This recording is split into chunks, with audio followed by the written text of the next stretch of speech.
Now, dozens of people have reportedly been killed after an airstrike hit a busy market in Ethiopia's northern Tigray region.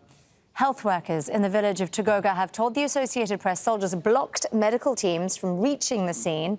This attack also happened during some of the most intense fighting since that conflict began in November. Earlier, I spoke to Martin Plaut. He's a visiting senior fellow in the Department of War Studies at King's College London. And he says the evidence suggests the Ethiopian Air Force is responsible. There's frankly nobody else who could have done it. The Eritrean Air Force is not operating in the area. The Tigrayans have no air force. Who else could have done it? It must have been an Ethiopian jet. I don't think that will come as any surprise to anyone. Basically, the Tigrayans have been on the defensive ever since the war began in November. They were first driven out of western Tigray. Then they were driven out of their capital, Mekelle. And now they have begun to take back some of the area that they lost. They are fighting against both Ethiopian and Eritrean forces. Eritrean forces, you may recall, have been coming in from the north. The Ethiopians asked them to leave, but they have so far not done so.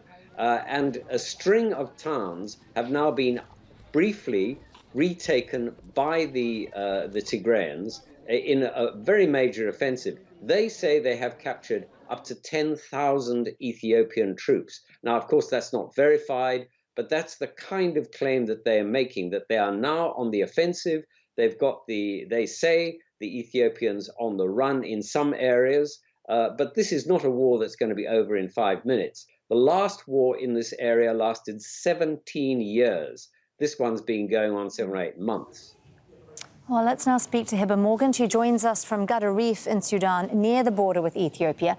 Hiba, the UN has already declared famine conditions in parts of Tigray, and I know you've spoken to people who've been forced to flee there. What are you hearing from them about what the situation on the ground is like?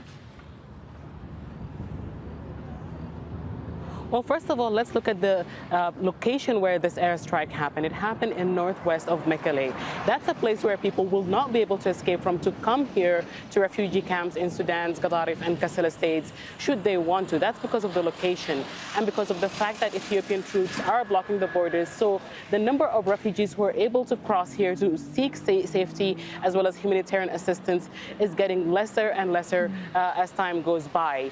And there are a lot of people who are displaced already by the conflict in Tigray. More than 2 million people have already been displaced, and the UN is warning that more than 350,000 are facing famine.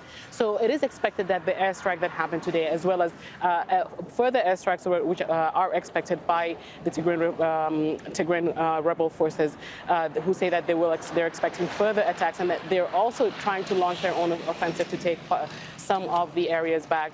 That's expected to result in more displacement and more people in need of aid.